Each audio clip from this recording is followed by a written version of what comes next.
Welcome to this episode of the Customer-Centric Retailing Podcast, a forum for retail leaders to discuss industry trends, challenges, and opportunities. Hi, this is Anil. And this is Fabi. In each episode, we invite some of the brightest minds in the industry to discuss the future of customer centricity, with topics ranging from the rise of e-commerce, to brick-and-mortar operations, to omni-channel technology, to retail culture, and how all of these elements come together to create customer-centric retailing. Today, we have with us Rachel Williamson, the founder and CEO of Running Great Stores. Rachel has over 34 years of retail experience, particularly in brick-and-mortar retail, at some of the largest organizations such as Gap, Ann Taylor, and BBW. She leverages that expertise every day to guide brands to delivering the best customer experience possible and run operationally great stores. Welcome to the podcast, Rachel. It's a pleasure having you on, and we're excited to ask you a whole bunch of questions. Well, I'm excited to be here. Thank you so much to both of you for inviting me, and I'm honored to be your guest today. The pleasure is all ours. Awesome. Before we jump in, Rachel, you've had such an interesting career and you've been able to work with really a range of retailers. So I think it would be great if you could just walk our audience through your career progression a little bit and really just what brought you here. Absolutely happy to. Well, I have spent the last 3 decades in retail, but no one listening should panic. I'm not going to take you year by year through 3 decades, but I will tell you that just the Cliff Notes version. Yes, it's been 3 decades. It's been a long time. I can't even imagine doing any other career besides retail, even with all the challenges that this industry brings along with it. But to start off, I was attending college. The goal was to get my law degree. I wanted to be a prosecuting attorney, and I was putting myself through school and working, and my job was retail. So I found that it came quite natural to me, actually, and I continued to get promoted. I was working for small mom and pop type businesses, family owned, wonderful, wonderful businesses, and just kept getting promoted. And when I was done with school, instead of going on to law school, I accepted this position as a buyer, and I got to travel to New York and LA, which was so much fun after just being in Ohio for so long. And, the rest, as they say, is history. After spending, I would say about 8 years working for family-owned businesses, I was recruited to the Gap. Actually had a person come in, didn't know he was a district manager for the Gap, but he came into one of my stores and I happened to be there, and we just struck up a conversation. He didn't tell me he wanted to hire me at that point, but when he called me the next day, I was a little bit surprised, but he wanted to have me step down a little bit in position. I'm like, oh no, you see, this is all the stuff I've done. And he's like, but you've done it for really small businesses. It's time to take the leap into mega retail. And I trusted him and I took that leap. And a month later, I was on that track again, promoted to the position I was in prior, and really learning a lot about running very large. This was back in the 80s, I guess, when Gap was in their heyday, and they were opening these mega stores, 12,000 square feet, and that was a really big thing then. So I was learning a ton. That was kind of my store ops boot camp, as I call it. So I credit them to this day that I happen to be a store operations expert. So went from, being an assistant manager, a store manager. Then I was a buyer, as I said, for a bit. Then I was an area manager, a district manager, regional, then switched over to corporate store operations. I kind of got the bug to do corporate side instead of field side, even though I really loved the field and thought I would be there forever and end up as a head of stores somewhere. But I'd been given a role over at Victoria's Secret stores when I was working with limited brands. And there was a project that had just kind of gotten off track. And I realized really quickly that I was pretty good at going in, assessing issues, and probably not super different than what I had done as a store manager, going in and they always gave me the problem stores, but I was able to get this project kind of out of the gutter and back on track, and very quickly. And it ended up being a very successful rollout to all their stores. And so I was like, you know what, maybe I ought to be on the corporate side and really have a broader influence on stores. And so that's what I did, and then stayed there for the rest of my career. Then when I left there, when I left Ascena, I started Running Great Stores, and I can't even believe I get paid to do this. So much fun, so grateful, absolutely love retail. Thank you for sharing that. And that's been such a ride for you. Well, obviously, such a difference between what you thought you were going to do and what you do now. Absolutely. The funny thing is, when I was at Justice, I had the opportunity to work side by side with a couple of our corporate attorneys, and we talked about how I was on the road to being an attorney, and they were like, "Why? It's like the worst job ever." And even though there was a little bit tongue in cheek on that, I did learn that there were a lot of things that they did, and I was like, I don't really like it. And what I found was you can be very well paid in retail as you work your way up, into executive roles. So it wasn't like I traded off, a successful career, but it was just interesting at that point. I was like, you know what? I actually have no remorse. For a while, I carried it around with me. Should I have gone to law school? And then I got to this point, and it was really awesome. And ever since, I was like, yeah, no remorse. It all worked out the way it was supposed to. So Rachel, what's interesting, I think, is you were part of that whole time frame when retail was moving away from mom and pop stores to this big corporation owned stores, and the retail that existed till like what 5 years ago or like 10 years ago.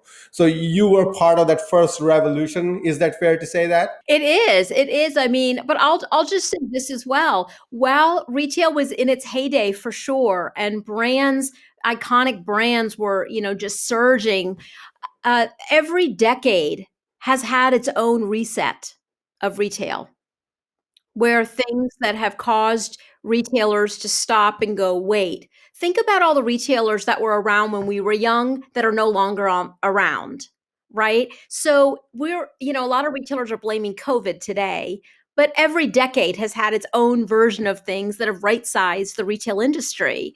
And, so I think ultimately my personal opinion and my learnings have been that you have to do the right things and run your business the right way if you want to survive, because there's always going to be an unknown that comes out of left field that threatens your business. And I think what happens is brands that hold on, then they bump into a situation like a COVID or what have you, and what happens is it kind of exacerbates the issue and pushes them kind of over the edge, unfortunately. But 2008 was a really big upend for retail. I mean, we could go back every decade and we could identify, Lazarus isn't around anymore. Jacobson's used to be here. You could talk about shopping centers that are no longer here that were like Mecca shopping centers in the United States. So it's not new, and this won't be the last time, right? I'm not a predictor of the future, and I don't have a crystal ball, but I think we could all agree that COVID won't be the last thing that tries to upend retail. So what you're saying is that the customers' buying patterns and the industry, how it works, keeps evolving, and as long as the retailers keep a good watch on it, and they are working towards uh, high quality services to their customer, I believe they will know that the changes are coming, and they would actually come out successful when such resets happen, because we see many retailers have actually come out successful. But on the other side, many retailers die, and that's when the terms like apocalypse comes in, right? It's true. I mean, I couldn't agree more with what you're saying, Anil. I think the ultimate comment that I'll make here is that our success or our failure, we own. There's a lot of people blaming COVID right now, but COVID may be instigating, right? But it's not the root cause of the problem. And I see retailers, small retailers, large retailers, that are sitting by and they're waiting for COVID to be over, and they're waiting for what once was to come back. First of all, you can't wait and hope. Waiting and hoping is never a strategy. It's not a strategy if you've got the wrong talent in place. It's not a strategy if you've got the wrong assortment, the wrong buyer, the wrong direction that you're going around customer experience. Waiting and hoping is never a strategy, and it certainly can't be a strategy now. I think the retailers that are going to get through this to the other side are the ones that are grabbing the bull by the horns and saying, we are going to get past this. We are going to engage our customer, listen to her, listen to him, whoever they are. And we're going to listen to what they have to say, and we're going to deliver on that. And we're going to do it wherever they want to be. If it's in store, we'll meet them in store. And if it's online, it's online. If it's at the curb, it's at the curb. Wherever it's going to be, retailers have to be nimble and quick. But you know what? Again, that's the rule. That's always been the rule, right? Retailers always needed to be nimble and quick because it is a constantly evolving industry. Absolutely. And I think to that point, Rachel, again, people are blaming COVID for a lot of their problems right now. And I think COVID has really accelerated the pace of change. But these were things that should have been happening, right? People are embracing now click and collect and, mobile orders and contactless payments and all of those things because they have to, but probably things that they should have done a while ago. So I'm curious to get your thoughts there on the changes that you're seeing retailers making now that they really should have made a while ago. You know what is so funny? It's that any projects related to IT normally take quite a while to push through. They just do. I've lived it. 18 months minimum to get BOPIS from the drawing board out to customers, okay? Now they're getting done in 6 weeks. It's unbelievable, right? But, just because it's fast doesn't mean it's right. So I think there's a component there that just says, hey, yeah, we can get it out there quickly, but have we thought about everything? Have we trained our teams appropriately for all of these new technologies that are coming down the line? And are we putting things out there that we believe are important, or are we solving for a customer pain point? And I think that piece is so important, is missed by so many. Listen, I sat in the corporate office. We came up with great ideas. And then I went through some design thinking training where you really put the customer's pain points at the forefront and you use empathy to understand what the customer's going through. And then I was like, we literally took our strategy map and we said, scratch this off. We need to validate this one and this one.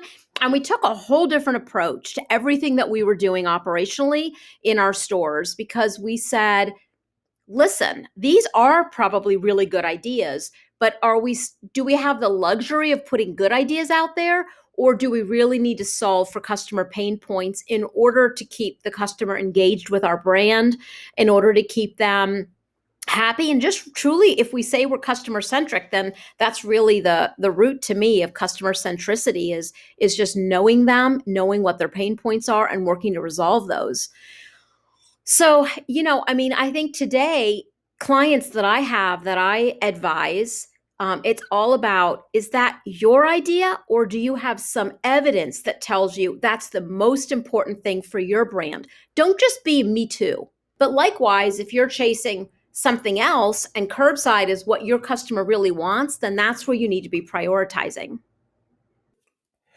So Rachel, this is interesting. I see that what you're talking about is like, people responded to the need, and something that would have taken like 18 months, they were able to do in like 6 weeks, right?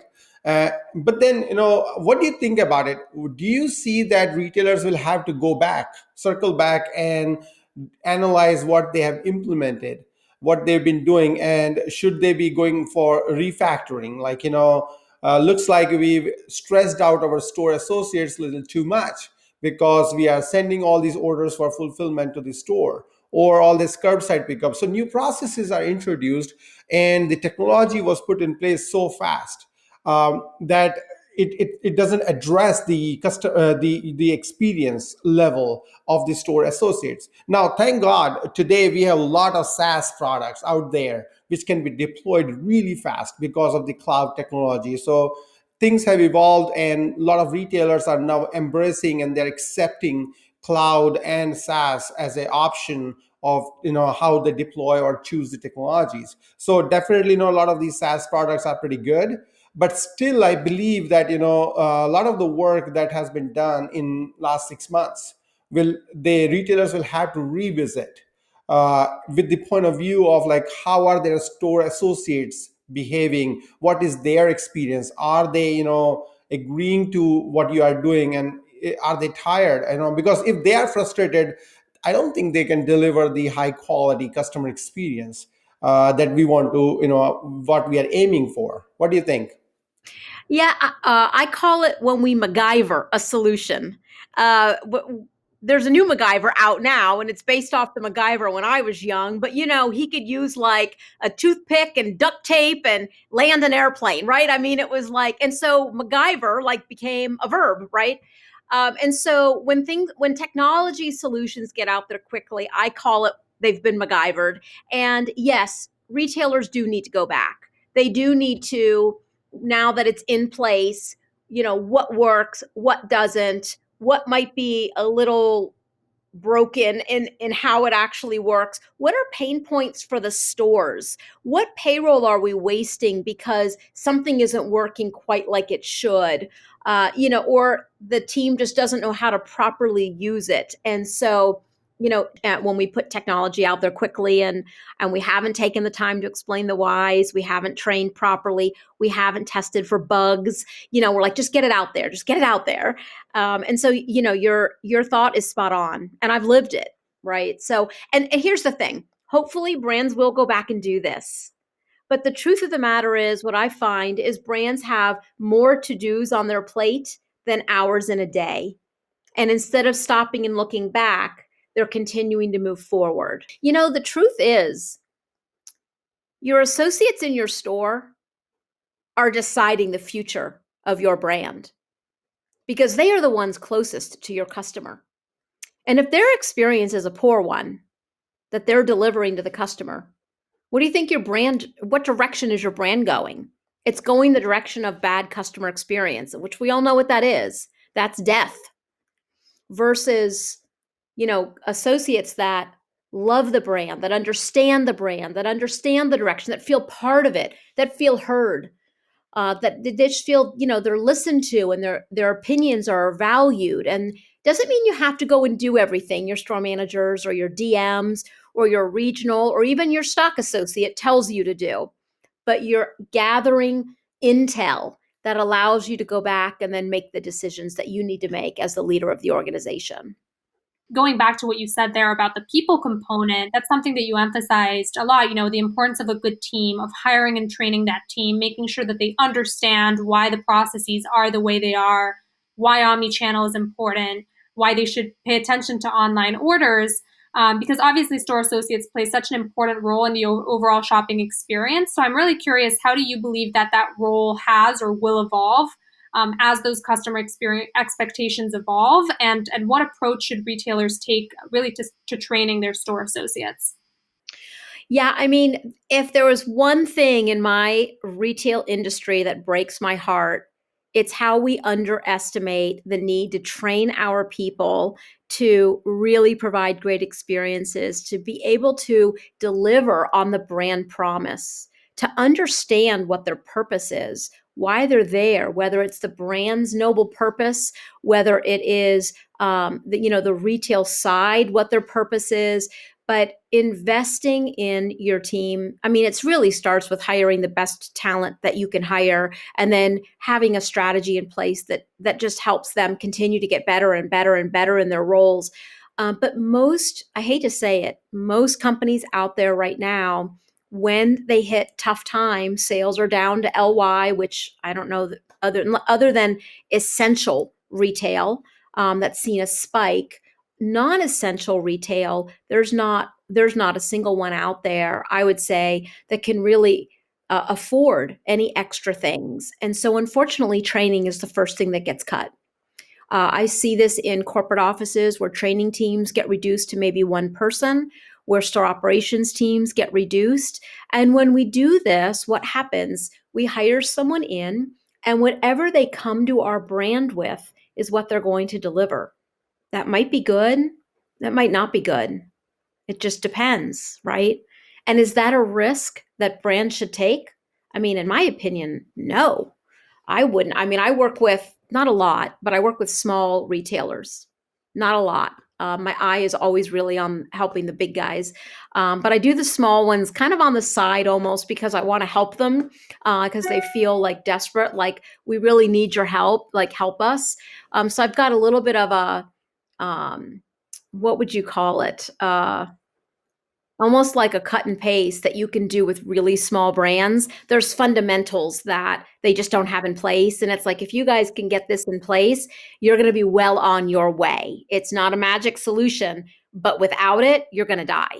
So, like, at least get these fundamentals in place. So, those guys are easy.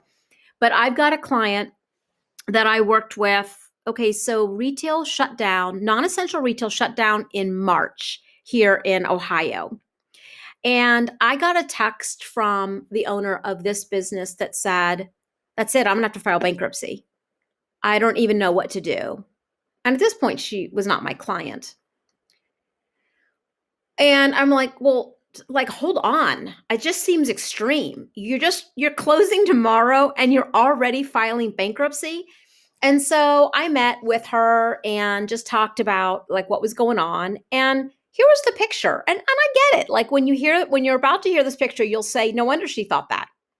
Spring break, Easter, you stock up for those two holidays that occur at about the same time, almost like you do for Christmas. How is she going to move Easter product and apparel, home, Easter basket items, whatever, when she's closing? And then how will you sell it when you reopen? You won't. It will have dated itself out. Anything Eastery, every bunny, every chocolate, it's all going to be worthless. So then how's she going to pay those bills, etc.? So I ended up taking her on as a client, and we pivoted her business within a week of her doors closing. She was so busy.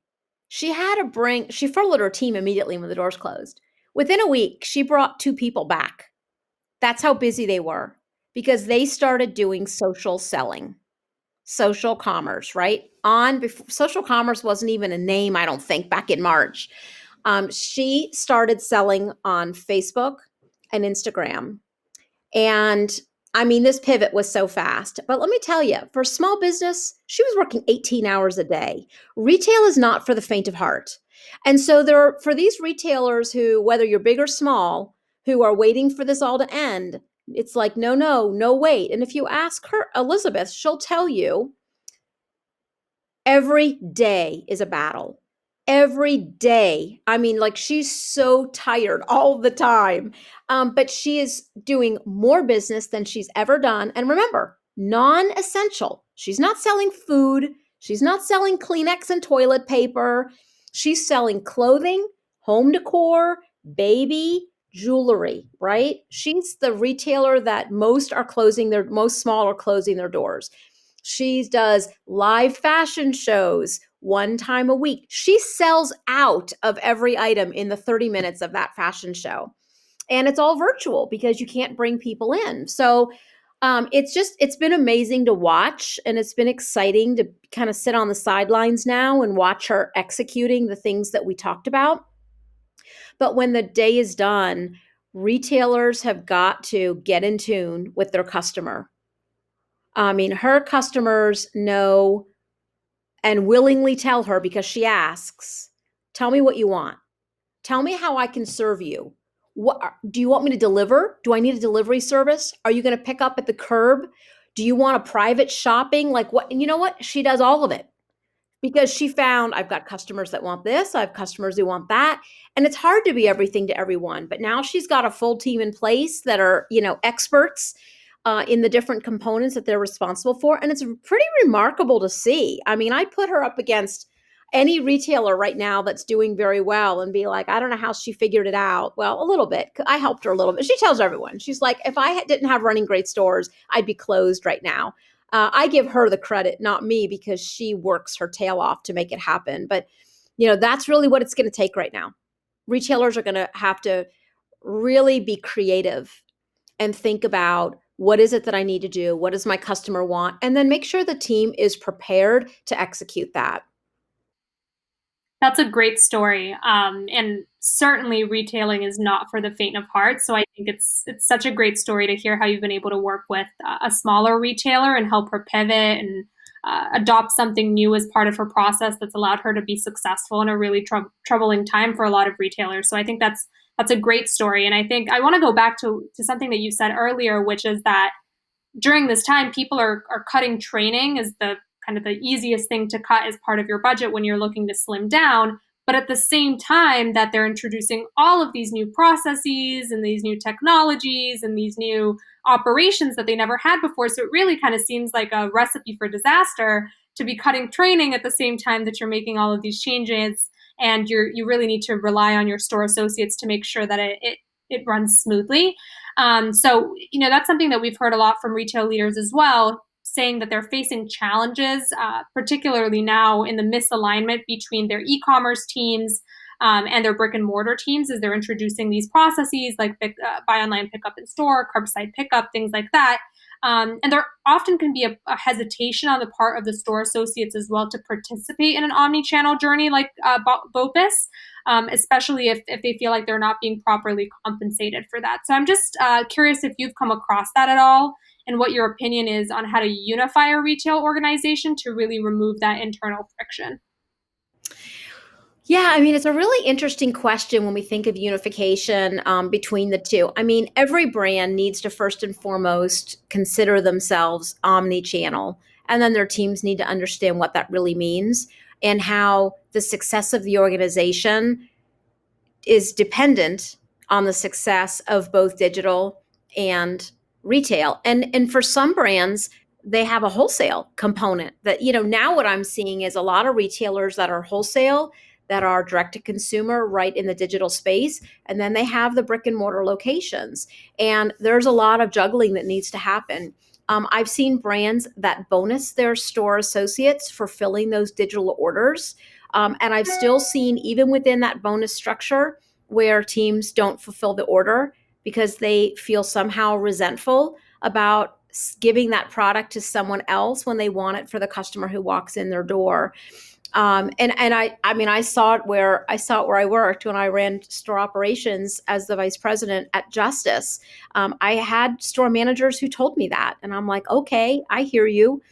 I get it. She walks in. You don't want to disappoint her. What other options do we have?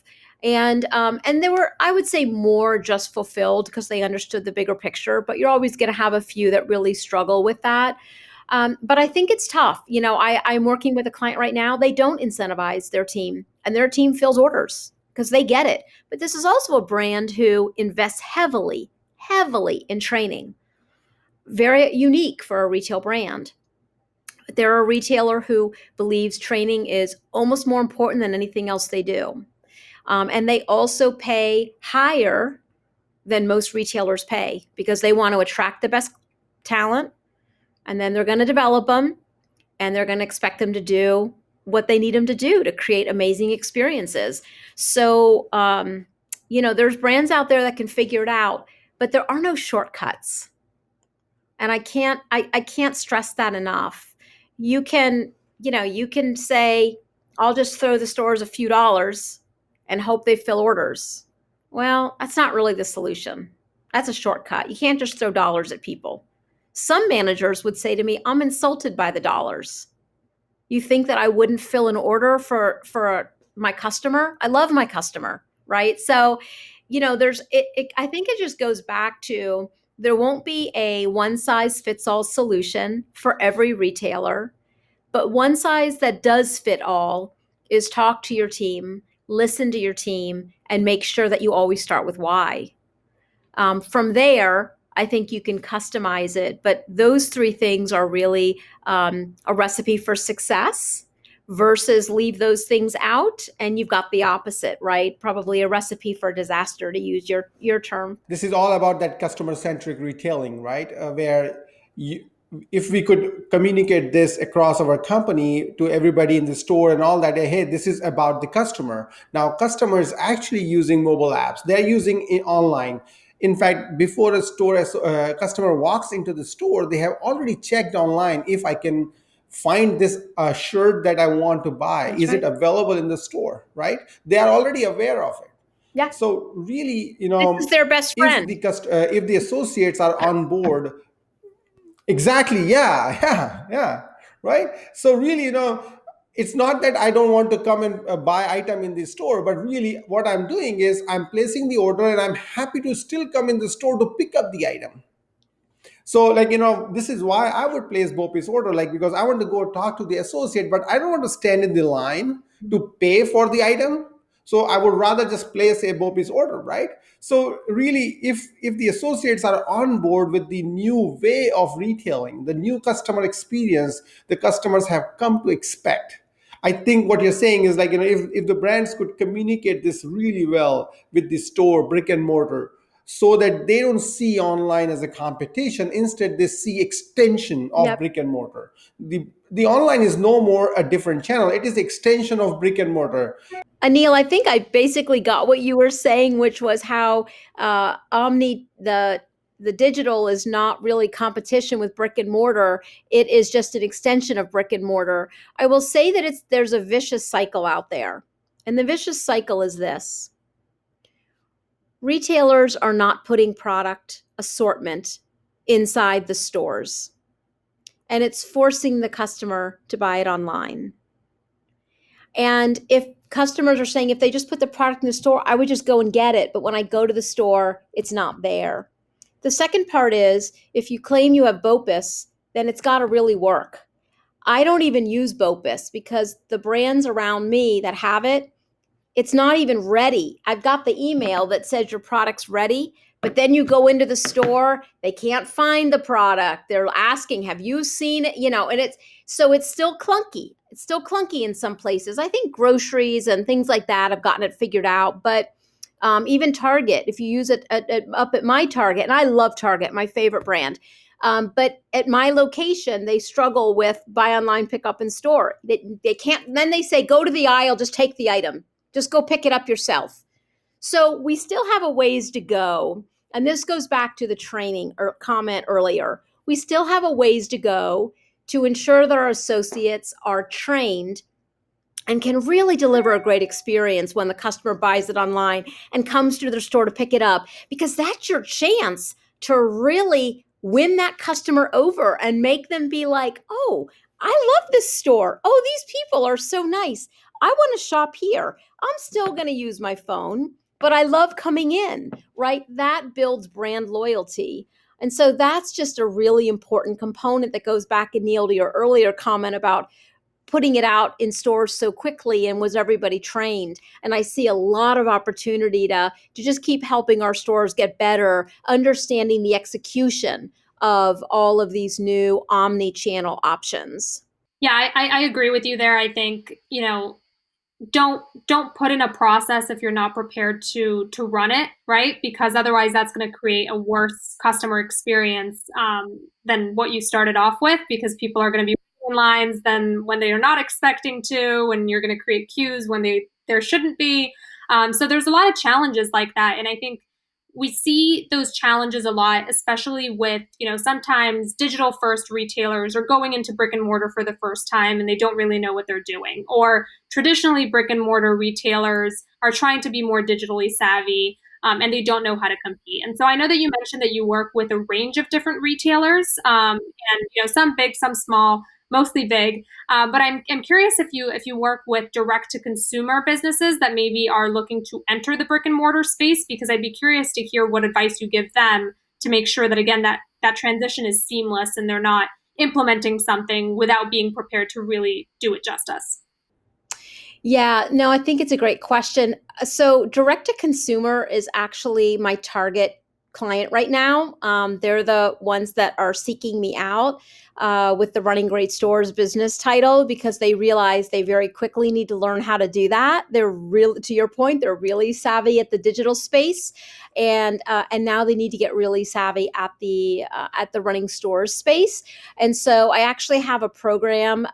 If you go to my website, you'll see it's called Store Success Toolkit, and it's not really that simple. It's not plug and play. I walk along them on the journey, but the two things they really need to do the most is one, put together a playbook with how their stores are going to operate. I cannot stress that enough. And if you've got one or two stores, fine, feel free to wing it. It's never a good idea. You're wasting money, but you can get away with it. If you're going to have more than that, if you're going to have 5, 10, 20, 100 stores, you have got to have processes, and you need an expert to help you put those together. And that's everything. You've got to define what the customer experience is going to look like. What it looks like on this and what it looks like in a store, not the same thing. This has to be fast and, easy and what have you. In the store, you've got this human engagement and interaction. You've got COVID complexities now. And so what I do for them is I actually help them build the playbook. But I don't just build it myself. I could. I have something that someone can just buy and plug in themselves. If they have no policies in place, they can just use it.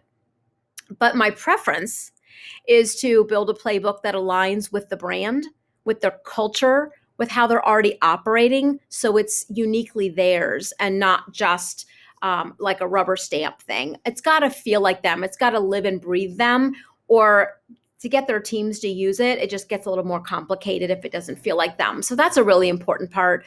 But what's funny is that's like the starting point. And then as you're walking this path with them and you're getting all these processes in place, you realize there's really a lot of other strategies that they need to build out. And so it's really fun to be able to get into more than just how to run great stores, but that's absolutely the starting point for them. That's great to hear that that's actually one of your target customers, because I think for all the talk about how the apocalypse is on us and, digital is going to take over and nobody's going to be shopping in person anymore, it certainly is true that so many of these brands that are digitally native and have been really successful online are now looking to expand into brick and mortar. So I think they certainly need help in that department because they have never done that before. Oh my gosh, it is so different. I have an amazing client right now that's direct to consumer and opening brick and mortar, and it is just so different. And there's very little. The only thing you have in common, that's the big thing, is the customer. Because you have the customer in common, they are your North Star. And so what I try and help brands, whether you're direct to consumer or traditional retail, understand is if the customer is not our North Star, we're almost doomed to fail. So let's rejigger. We're all in this same boat, but I'll say that direct to consumer, because they're not saddled with traditional retail, they're very creative. They're very open to trying anything, and they have a tendency to not want to do anything traditional retail does. So they're really fun to work with because they even, they encourage you to be a much more innovative thinker because they don't necessarily want what every other retail has always done. They're like, well, look where that got all the retailers. So, and then there's a little bit of truth to that too, but their direct to consumer are typically very innovative, forward thinking folks, and they're awesome to work with. Absolutely. And I think they tend to put the customer first too, which is great to see. But I'm curious on the kind of the flip side of that coin, what advice do you give to primarily brick and mortar retailers that are now looking to compete with these digitally native brands and looking to offer kind of those omni-channel experiences? Yeah, so I think there's a lot of technology out there that retailers need to be looking at. I just think we need to make sure that it makes sense for their brand and make sure that it's solving for a customer pain point and make sure that it makes sense, like I said, for your brand. But pickup and delivery is really leading the way along with social commerce. And I don't think having a website enough, that isn't even it any longer. If you've got to be able to one-click sell on social commerce, so I think that retailers have to really be in tune with that component. But I mean, there's a lot of predictive analytics out there where you can be learning more about your customer. I'm not saying that every retailer needs to put a data lake in where they have all this information at their fingertips. It's very expensive, and I want to just remind us all that one of the things that gets retailers in trouble is too many locations, too much debt.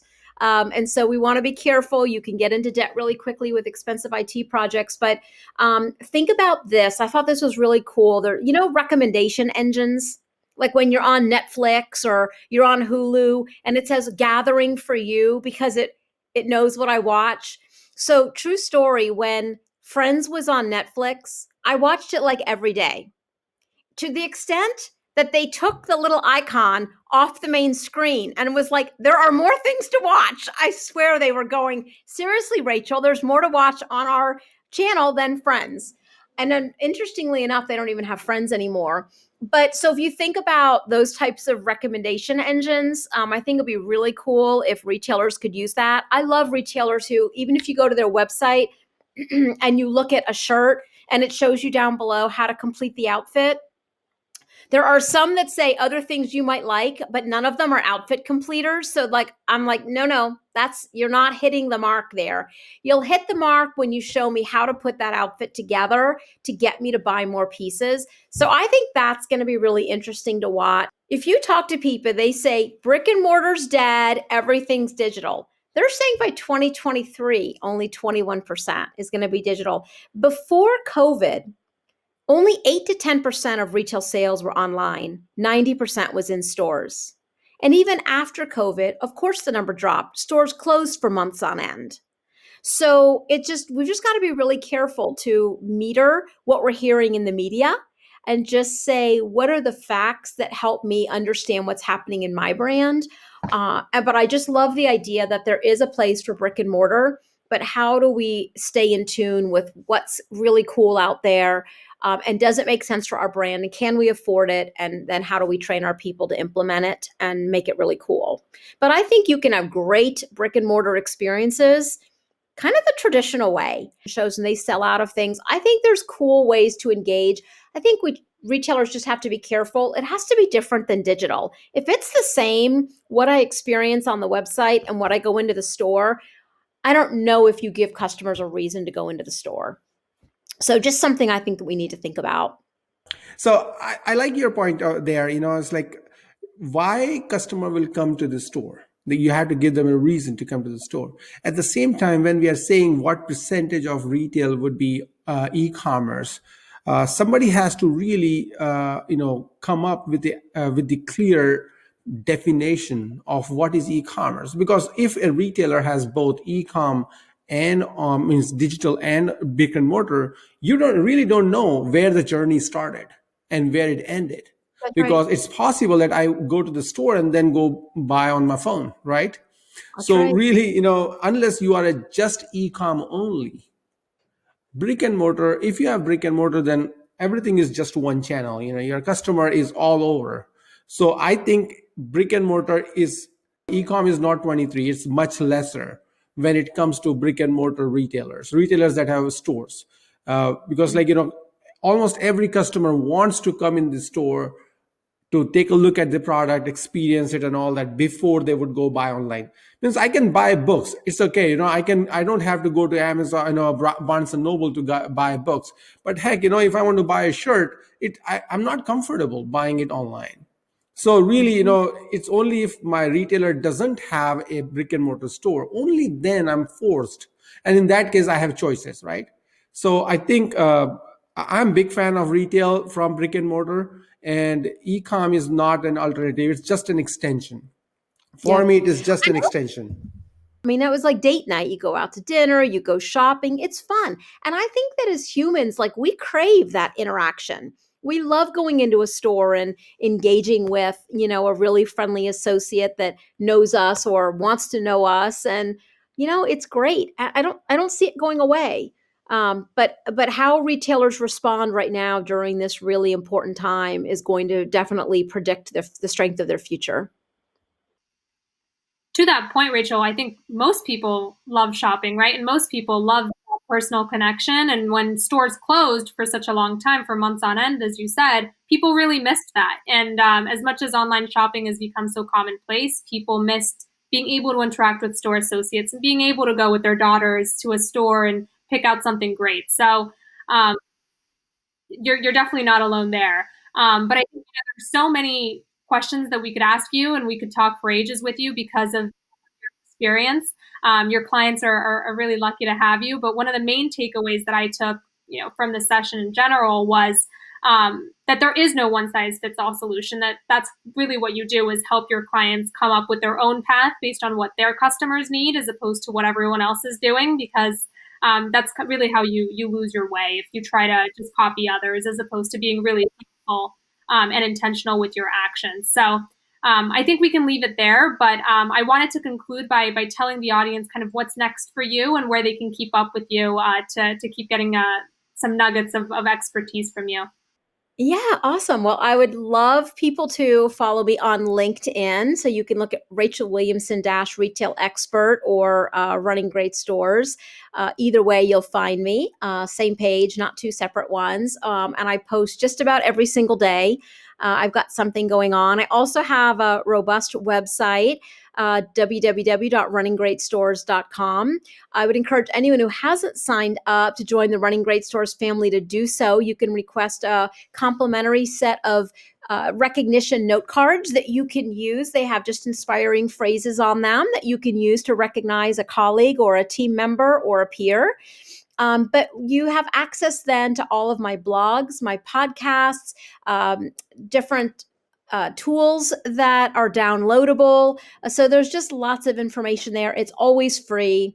And you can always get a hold of me as well. I'm an executive coach with Change for Growth here in Columbus. And I also work with the state of Ohio, small business development centers. And so if you have a small business and you're looking for help, you can contact your SBDC and you can request me. And that's no charge to the small businesses. The state of Ohio picks up that expense, which is really nice. So, and then of course, if a retailer is interested in hiring me, certainly visit my website and connect with me. I am booking into late 2021 right now with just the client mix that I have. I like to nurture these relationships one-on-one with the CEOs and the heads of stores. So so pretty exciting stuff. But thank you so much for having me today. It was super fun. And you're right, we probably could talk all afternoon. You certainly keep yourself busy, Rachel. But I want to, thank you again for taking time out of your busy day to join us today. And to our audience, we encourage you to follow Rachel on LinkedIn and check out runninggreatstores.com for some great content and also some free correspondence cards as well. Absolutely. Thanks, Rachel. Really, I had a lot of fun today.